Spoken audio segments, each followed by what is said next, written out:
2015년 4월 5일 부활주일 아침에 하나님께서 저에게 주시는 말씀은 요한복음 8장 32절 한 절입니다.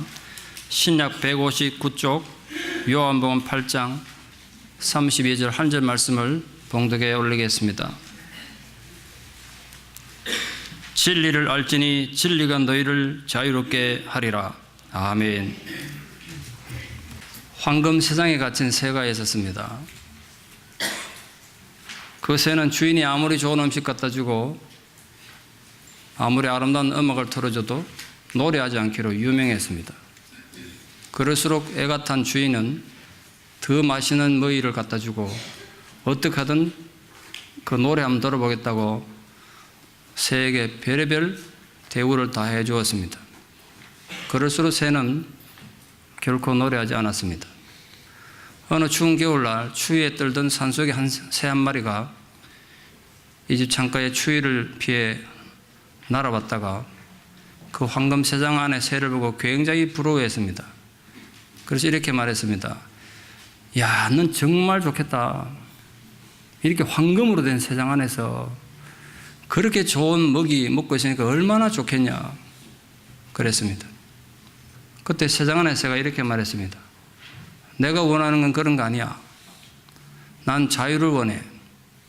저 푸른 하늘 마음껏 날아오를 수 있고 저 숲속에 가서 내가 자유를 누릴 수 있으면 내 마음껏 노래하고 살 거라고. 자유만 있으면 이따위 것 아무런 의미도 없어.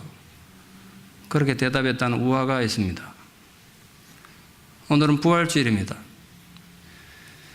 주님께서 죽음의 권세를 깨뜨리고 부활한 날입니다.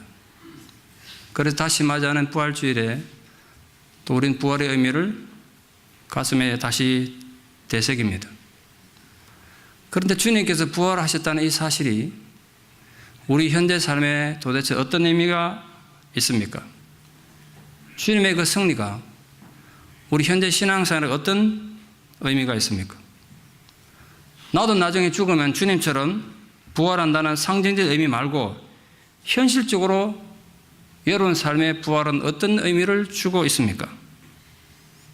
여러분은 여러분 현재 삶에서 진정 부활의 가치와 의미가 무엇이라고 생각하십니까? 저는 다시 맞이하는 이 부활의 아침에 부활의 의미를 자유에서 찾았습니다. 인간은 본능적으로 자유를 추구하는 존재입니다. 아무리 배가 불러도 자유가 없다면 인간은 결코 행복할 수 없기 때문에 그렇습니다. 인간이 겉으로 행복을 추구하고 쫓고 있지만 여전히 불행한 이유는 진정한 의미에서 자유롭지 못했기 때문이 아닌가, 그런 생각해 봅니다. 여러분 지금 행복하십니까? 그리고 자유롭습니까?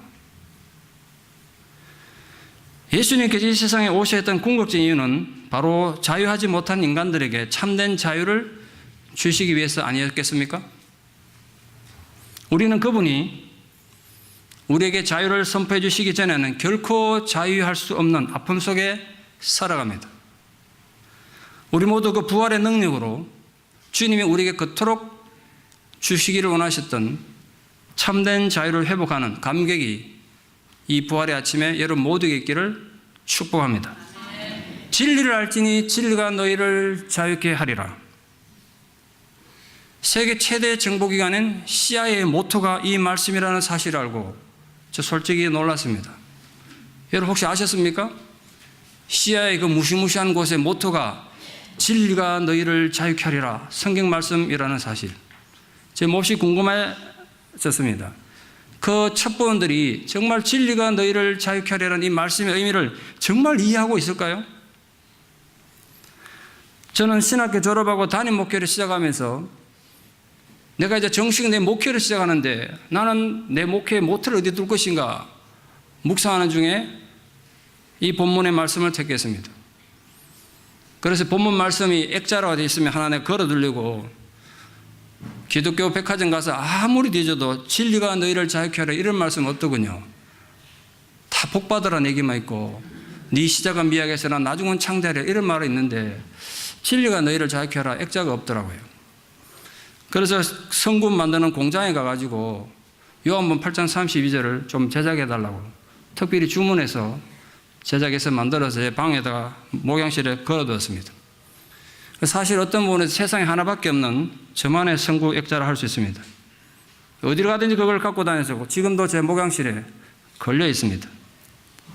자유하지 못한 성도들을 자유롭게 하는 것이 그때는 그게 목회의 근본이라고 생각했기 때문에 그렇습니다. 그 생각은 지금도 변함없습니다. 우리는 무엇으로부터 자유해야 합니까? 부활은 우리에게 어떤 자유를 약속하고 있습니까? 오늘 그 부분에서 좀 함께 말씀을 나누고 진정한 자유의 기쁨을 가슴에 가득 담고 돌아가는 부활의 아침이 되기를 축복합니다. 첫 번째, 인간은 누구나 과거의 노예입니다. 사람 살아온 모든 날들이 아름다울 수만은 없는 거 아니겠습니까?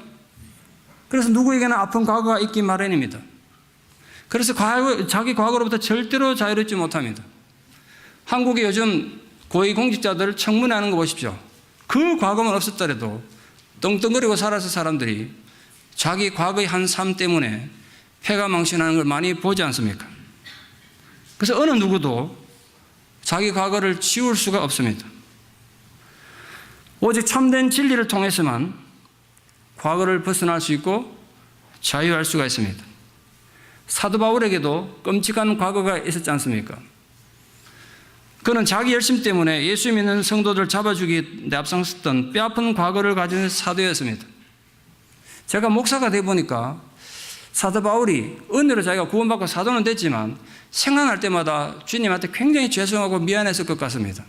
성도들 볼 때마다 참 빚진 마음을 그래서 많이 가졌겠구나, 그렇게 생각합니다. 그랬던 그가 그리스도의 진리를 만나고 그 진리 안에 거함으로써 마침내 마음의 모든 짐을 벗고 자유할 수 있었던 것입니다. 어느 누가 그를 보고 손가락질해도 실제로 바울은 많은 공격받습니다만 저는 그 자신은 당당하게 나는 예수 그리스도의 복음의 은혜로 자유하다고 외칠 수가 있게 된 것입니다. 언젠가 책에서 읽은 내용입니다만 한국의 상황은 아닙니다. 거리에서 몸을 팔던 여자가 어떻게 선교사를 통해서 예수를 믿게 되고 자기 과거를 청산하고 열심히 신앙생활하고 주님의 제자가 됐습니다. 그 모습이 너무 아름다워서 젊은 선교사가 청혼하고 결혼을 하게 됩니다. 거리 여자에서 선교사 부인이 된 겁니다. 소문이 났겠죠. 다른 선교사 부인들이 손가락질하고 비웃고 성도들이 손가락질하고 수군거렸습니다. 그때 그녀가 당당하게 이렇게 외친 것을 보고 제가 굉장히 감동받았습니다. 그녀 이렇게 말했습니다. 저는 더 이상 과거의 내가 아닙니다. 나는 주님 안에 자유합니다. 여러분, 우리는 우리 과거를 어쩔 수 없습니다. 이미 일어난 사건인데 어떡하겠어요? 그러나 예수 그리스도 안에는 참된 자유함이 있습니다. 혹시 여러분 중에 지나간 아픈 과거 때문에 후회와 회한의 세월들을 보내시는 분들이 계신다면 오늘 이 부활의 아침에 그리스도 안에서 평화와 자유를 누리시는 은혜가 있기를 진심으로 축원합니다. 그래서 여러분 돌아갈 땐 모든 과거로부터 마음의 평화를 누리고 돌아가는 은혜가 있기를 바랍니다. 두 번째로 우리는 또한 지난 세월들의 상처의 노예들입니다. 인간 누구나 성장 과정에서 상처 없는 사람 아무도 없습니다. 어쩔 수 없이 상처를 받고 자라게 되어 있습니다. 문제는 남에게 받은 그 상처가 여전히 내 삶에 영향을 준다는 사실, 그리고 상처로 인한 내 현재 삶이 고통받고 있다는 사실, 그게 불행한 거죠. 그래서 괴롭습니다. 그래서 내 삶이 행복하지 않습니다. 부모들로부터 또는 주변에 나보다 힘센 어른들로부터 받은 그 상처들은 일생을 우리 따라다니며 괴롭힙니다. 그러나 하나님은 우리들의 그런 상처들에서 정말 자유하기를 원하십니다. 그리고 자유하게 할 것입니다. 제가 한국에 있을 때 운전을 하다가 우연히 라디오에서 나온 눈물겨운 편지를 들은 적이 있습니다. 돌아가신 아버지에게 나이 든 딸이 쓴 편지입니다. 스토리 간단히 요약하면 이런 겁니다. 이 딸이 어릴 때 집안이 얼마나 부자였는지, 한 40년 전 한국인데 가정부를 여러 명 두고, 한국에 그때 뭐 자동차가 잘 없을 텐데 자가용을 몇 대씩 굴릴 정도로 굉장히 부유한 집안이었는데, 뭐 아버지가 사업이 망해서 집안이 망했다는 좀 이해가 되겠는데, 이 아버지가 노름하느라고 집안의 재산을 까먹기 시작하다가 어느 날 몽땅 다 날려버렸습니다. 어느 날 하루아침에 몽땅 다 날리고 갈 곳이 없어가지고 알거지가 돼가지고 내 식구가 난주도 개발하기 전에 그 쓰레기촌, 거기에 단칸방에 이사가 가게 됐습니다. 당시 12살이었던 소녀가 생각해 보십시오. 자동차 타고 학교로 출퇴근하다가 어느 날 쓰레기 더미에 던져진 겁니다. 단 하루 만에. 그 소녀가 받아서 충격을 생각해 보십시오. 차비가 없어서 2시간씩 학교를 걸어가니까 당연히 자주 지각했지 않겠습니까? 형편을 모르는 선생님들은 친구들 놀리게 되고 그러다 보니까 학교에 가서 또 비웃음거리가 됐습니다. 그 와중에도 아버지는 계속 술만 마시고 어머니가 품팔이라도 해가지고 조금 돈 가져오면 그 돈 가지고 가가지고 며칠씩 소식도 없었습니다. 학교에서 돌아오면 아버지에서 떠밀려가지고 오빠랑 리아카 몰고 나와가지고 돈 될 만한 걸 쓰레기 더미에서 주워와가지고 팔아가지고 아버지 갖다 주지 않으면 난리가 나니까 아버지 피우라고 또 꽁초, 담배 꽁초를 계속 주워가야 했습니다. 어떨 때는 자기들 구역에 들어왔다고 몰매를 가하는 동네 양아치들한테 쫓겨서 집에 돌아오면 아버지는 그때조차도 다른 곳으로 가라고 몽둥이 들고 그들을 쫓아냈습니다. 쓰레기통을 뒤져서 헌옷을 주워다가 설빔으로 입혀주시면 눈물 짓던 어머니. 전쟁이 난 것도 아니고 세상에 그렇게 살기 힘든 시절도 아닌데 우린 왜 그렇게 살아야 했는지 한없이 밉고 원망스러웠던 아버지는 42살의 젊은 나이에 위암으로 세상을 떠나고 말았습니다. 편지는 이렇게 계속됩니다. 이젠 세월이 흘러서 나도 2명의 자식을 두고 오빠도 엄마도 나름대로 행복하게 살지만 아버지만 생각하면 자기 가슴이 너무 아프다는 거예요. 그때 아버지가 왜 그랬을까? 그 편지가 이렇게 끝맺고 있습니다. 아버지도 많이 힘드셨고 얼마나 힘드셨으면 그랬었을까? 자식 키워보니까 아버지 마음 조금은 알 것 같습니다. 그러나 제가 아직도 아버지를 용서한다고는 말할 수 없을 것 같습니다. 그래도 이 말만은 꼭 하고 싶습니다. 아버지 사랑해요. 하늘나라에서라도 편히 쉬시기를 바랍니다. 이게 편지의 마지막이었습니다. 사랑하는 성도 여러분, 세월이 아무리 흘러도 오늘도 여러분 내면에 남아서 여러분을 괴롭히고 절망케 하는 썸뿌리가 있습니까? 상처가 있습니까? 이웃과의 관계를 어렵게 만드는 어떤 상처들이나 아픔들이 있습니까? 주님의 부활은 그것이 하나의 상징이 아니라 여러분 마음속에 있는 그 모든 썸뿌리들과 그 상처들을 치유할 수 있는 현재적 능력인 것을 믿습니까? 저는 믿습니다. 그 부활의 주님의 자비와 온유하심이 우리에게 참된 자유를 주실 것입니다. 그 참된 자유가 바로 여러분의 모든 상처들에서 자유케 할 것입니다. 여러분 정말 그 자유를 누리고 싶지 않습니까? 마음의 그 짐으로부터 좀 벗어나고 싶지 않습니까? 예수님의 부활은 우리들의 그 모든 상처를 싸매고도 남는 죽음의 권세를 깨뜨리신 능력입니다. 진정 주님의 부활의 능력이 여러분의 뿌리 깊은 상처와 그 썸뿌리들을 치유하고 제거하는 살아있는 능력으로 부어지는 이 부활절이 되기를 축원합니다. 세 번째로 인간은 과거의 상처의 노예일 뿐 아니라 분노와 미움의 노예입니다. 인간이 마음속에 누군가에 대한 분노와 미움이 남아있는 한 절대로 참된 평화는 없습니다. 마음에 기쁨이 없습니다. 부활의 주님은 우리 마음속에 있는 그 모든 분노와 미움으로부터 우리를 자유하게 하시려고 십자가에서 우리의 모든 치욕, 우리가 당한 그 자존심 상하는 일, 우리가 느끼는 분노, 미움 다 못 박으시고 죽으시고 부활하셨단 말이에요.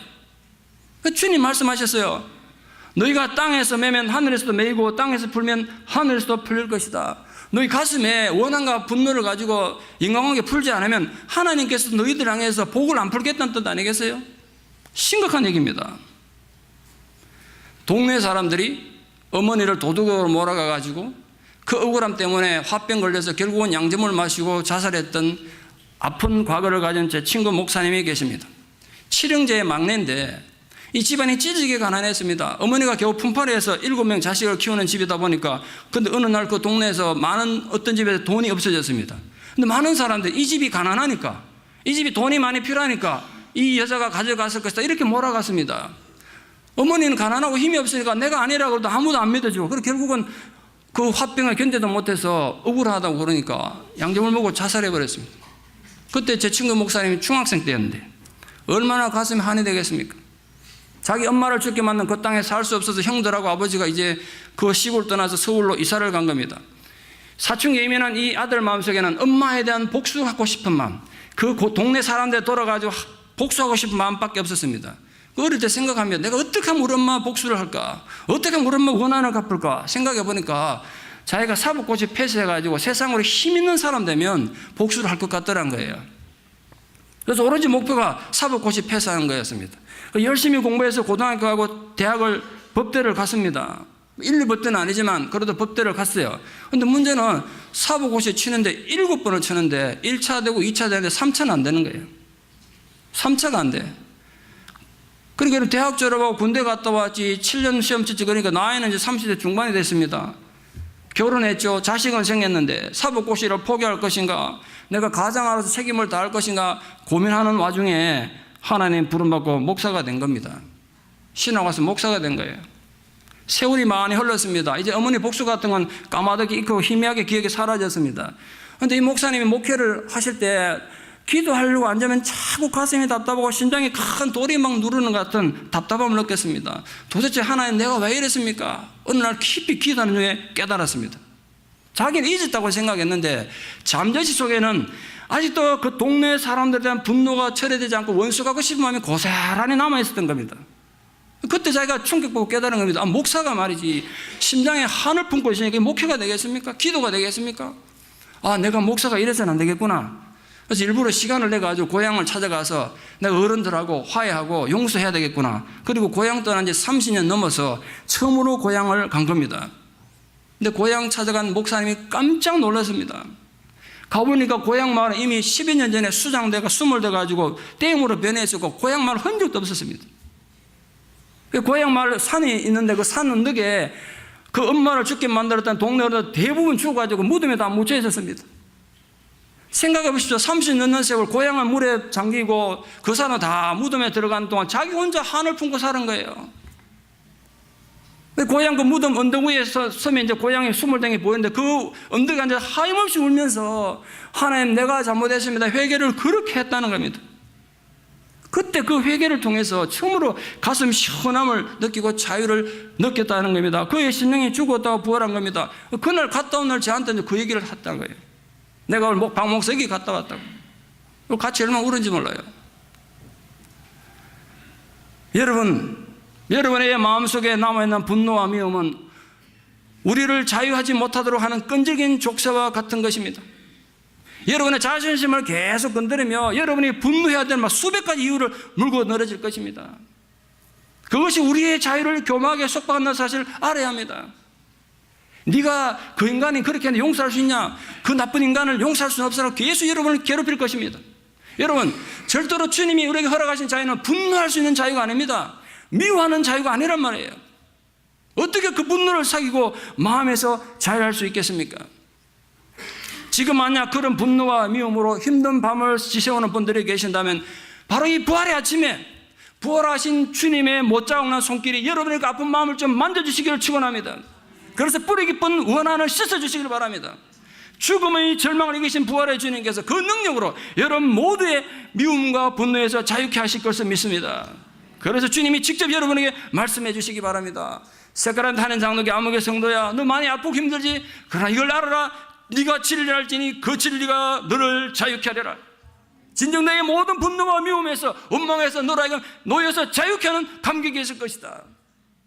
그 위로를 가지고 그 약속을 가지고 돌아가는 분들 되기를 축원합니다. 무엇보다도 인간은 자기 죄로 인하여 억압당하는 아픔을 갖고 있습니다. 우리는 죄로 인해서 결코 자유를 누리지 못하는 무거운 죄의 사슬을 지고 사는 존재들 아닙니까? 성경은 우리에게 이렇게 경고합니다. 진실로 너에게 이르노니 누구든지 죄를 범하면 죄의 종이다.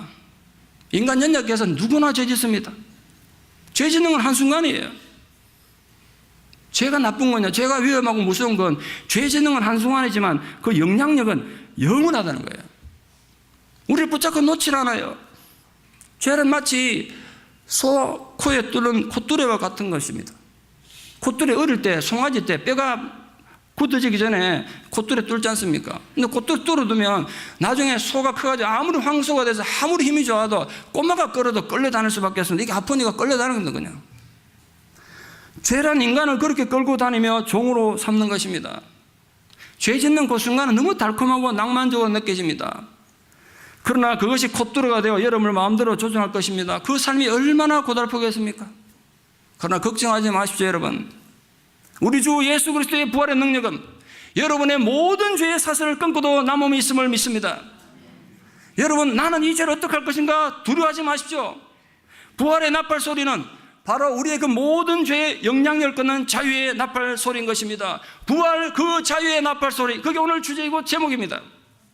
오늘 이 부활의 아침에 그 부활의 주님은 우리의 모든 죄의 사슬을 단번에 끊음으로써 우리로 하여금 이제는 더 이상 종의 자녀가 아닌, 죄의 노예가 아닌 하나님 자유로운 자녀로서 살아가게 하시는 것입니다. 여러분 너무나 잘 아는 좀 오래된 영화입니다. 미션이라는 유명한 성경 영화가 있습니다. 언젠가 간단한 스토리를 말씀드렸습니다만 거기 용병대장 출신의 노예 사냥꾼인 멘도사가 주인공으로 등장합니다. 그런 남미의 유명한 이과수 그 폭포 상류 지역에 사는 과라니족들을 사로잡아가지고 포르투갈로 유럽으로 노예로 팔아넘기는 아주 못된 인간이었습니다. 어느 날 같은 여자를 두고 동생과 친남동생과 삼각관계가 되는 바람에 동생과 결투를 벌이다가 동생을 죽이게 됩니다. 분노가 가라앉고 나니까 자기가 저지른 끔찍한 살인 행위에 충격받고 6개월 동안 햇빛 하나 들지 않는 수도원에 앉아가서 죽음 같은 절망 속에 자신을 가두고 살아갑니다. 그러다가 제수이스트 신부였던 가브리엘 신부를 만나게 돼서 그때부터 자기 죗값을 씻겠다고 고행을 합니다. 자신 예전에 노예 사냥꾼에 입고 다니는 갑옷 그거 다 벗고 투구와 칼과 화살을 그거 다 보따리를 싸니까 얼마나 무겁겠습니까? 쇳덩어리니까. 그걸 메고 이제 들로 산으로 끌고 다니는 겁니다. 소처럼 끌고 다닙니다. 자기 죄를 씻겠다고. 그 무거운 쇠붙이를 끌고서는 길도 없는 험한 산길을 계속 넘고 위험한 폭포를 막 넘나들고 고행을 합니다. 함께 있던 다른 신부가 당신 그 정도면 됐다고. 당신 하나님도 용서하실 거라고. 좀 그거 그만하라고. 그래도 자기는 자신이 용서 안 되니까 여전히 그걸 메고 다닙니다. 어느 날 위험한 이과수 폭포 낭떠러지 올라가다가 그 무거운 짐 때문에 매달려 가지고 오도가도 못하고 잘못하면 죽을 위기에 처했습니다. 보다 못한 신부 한 분이 가가지고 그 칼로 그 보따리를 잘라버렸습니다. 보따리는 굴러 떨어졌겠죠. 아무 말도 안 하고 다시 내려가지고 그걸 다시 묶어가지고 또 기 메고 또 올라갑니다. 산 위로 올라가는 거죠. 제가 그 영화에서 정말 감명 깊게 받은 장면이 그 다음 나옵니다. 이 사람이 다시 메고 산 위에 올라갔더니 그 위에 과라니족들이 살고 있습니다. 그 과라니족들이 이 노예 사냥꾼을 본 겁니다. 철저히 원수 아닙니까? 이 사람 때문에 얼마나 많은 자기 동족들이 죽고 자기 가족들이 노예를 팔러 간지 모릅니다. 전부 다 긴장하고 활을 겨두고 죽이겠다고 포위해서 달려듭니다. 그러니까 다른 신부가 좀 말리려고 그러니까 가브리엘 신부가 그냥 두라고 이 과라니족들 어떻게 하는지 두고 보자고. 두고 보고 있습니다. 와가지고 머리를 쥐어박으면서 창으로 쿡쿡 찌르면서 죽이려고 그럽니다. 막 어떤 사람 침도 뱉고 막 뺨도 때리고 그러더니 어떤 사람이 칼을 하나 탁 빼들고 달려들길래 저는 목을 자르려는 거 아니면 팔다리 하나 자를 줄 알았는데 그러니까 와서 확 잘라버립니다. 자르긴 잘랐는데 뭘 잘랐냐면 이 사람이 이때까지 메고 있던 그 죗보따리 그걸 잘라버리고 밭 밑으로 밀어버리니까 거기 굴러가가지고 폭포 안으로 잠겨서 흔적들이 사라졌습니다. 그런지 이렇게 말했습니다. 그 노예들이, 그 과라지족들이 당신이 자유다. 이거 안 메고 다녀도 돼. 우리가 당신을 용서한다. 당신 자유다. 이렇게 선포합니다. 그래서 같이 막 웃습니다. 멘도사가 그 과라지족들과 함께 웃다가 거기서 통곡하면서 마침내 자유를 얻습니다. 이 과라지족들이라면 자기 용서해줄 자격이 있지 않습니까? 몇백 번을 때려 죽여도 시원찮은 인간 아닙니까? 얼마나 많은 과라지족을 죽이고 노예를 팔아먹었는데. 근데 그 사람들이 자기를 용서하니까 그때 마음의 짐을 벗습니다. 이 과라니족들이 이 철전지 원수 같은 멘도사를 용서했던 이유는 그들이 이미 선교사를 통해서 발견한 예수 그리스도의 사랑 때문이었습니다. 여러분, 예수님은 바로 우리들의 그 죄짐을 잘라버리기 위해서 이 땅에 오신 것입니다. 모든 종류의 죄의 사슬을 잘라서 흔적도 없이 사라지게 하시기 위해서 십자가에 돌아가셨단 말이에요. 그리고 오늘 부활의 주로 우리에게 다가오셔서 진정으로 자유를 선포하신 것입니다. 그 진리를 믿으시기 바랍니다. 그 진리가 정말 여러분을 자유하기를 축원합니다. 누가 여러분 보고 손가락질하고 협박하거든 당당하게 말씀하십시오. 나는 예수 그리스도의 부활의 능력으로 더 이상 종이 아닌 자유인이다. 내 과거가 아름답지 못했더라 해도 현재 나는 하나님의 자녀다. 그렇게 외치십시오. 나는 하나님의 은혜에 거함으로써 이제는 더 이상 이전의 내가 아니다. 외칠 수 있기를 바랍니다. 우리가 그리스도의 은혜로 자유를 얻은 이상 마지막으로 꼭 기억해야 될 중요한 사실이 하나 있습니다. 주님으로 받은 그 자유를 이제는 관리를 잘 하셔야 된다고요. 바울이 갈라디아서 5장 1절에서 말씀하시기를 그리스도께서 우리를 자유케 하려고 자유를 주셨으니 그러므로 구석에 서서 다시는 종의 멍에를 매지 마라. 자유를 잘 관리하는 거 아니겠어요? 주님이 우리를 자유하시려고 자유를 주셨는데 그 자유 가지고 또 죄짓고 나쁜 짓 한다면 얼마나 서글프고 어리석은 일입니까? 자유당 독재 정권이 4.19 이후로 무너지자 정권이 바뀌고 나니까 사람들이 기뻐서 난리 뛰며 온 시민들 나와서 난리쳤습니다. 이제 자유라는 거죠. 그때 같이 막 날뛰던 어떤 정신 나간 사람이 이제 자유다 그러면 옆에 있는 사람 뺨을 막 후리쳤습니다. 뺨 맞은 사람이 얼마나 아팠겠어요. 그 사람 멱살 잡고 흔들어 말했다는 거 아닙니까? 네 놈의 자유와 내 뺨이 무슨 상관이냐 말이야. 우리 성도들의 자유가 또한 이런 것에 대해서는 안 되는 거 아니겠습니까? 자유란 자기가 하고 싶은 것 마음대로 하는 게 아닙니다. 기독교의 자유는 그런 게 아니에요. 성경이 말하는 자유, 예수님이 오늘 우리에게 주신 그 자유라는 것은 자기가 하고 싶은 것을 하는 게 아니라 해야 할 일을 하는 자유입니다. 그래서 제가 역설적이지만 기독교의 참된 자유는 진정한 종이 될 때만 누릴 수 있습니다. 그리스도 안에서 진정한 자유인이 되기 위해서는 정말 하나님과 주님께 복종하는 신실한 종이 되어야 합니다. 진리에 지배되는 자유는 억지나 강제가 아니라 기쁨으로 굴복하고 감사함으로 순종할 수 있는 종로로서 있습니다. 그래서 제가 이제 다시 뼈저리게 깨닫습니다. 진정 자유한 자만이 종이 될 수 있다는 사실. 진정 자유한 자만이 이웃의 발을 씻어주기 위해서 무릎 꿇을 수 있다는 사실. 저는 정말 여러분들이 말만 앞서는 종교꾼들이 되지 않기를 정말 바랍니다. 제가 여러분을 그렇게 가르친 적이 없습니다. 여러분, 하루를 믿어도 똑바로 믿고 살다 죽읍시다. 남의 발을 씻기는 진정한 자유인으로서 무릎 꿇고 겸손히 섬기는 자유인이 되기를 축원합니다. 자기 권리를 내세우는 엉터리 자유인 말고 말입니다. 이 교회 안에서 가장 낮고 가장 천한 자유인이 되셔서 진실로 섬기는 자유인이 됩시다. 진리 안에 자유가 있습니다. 참된 진리를 깨달아 알므로써 우리를 둘러싸고 있는 모든 죄사슬로부터 승리한 우리가 되기를 축원합니다.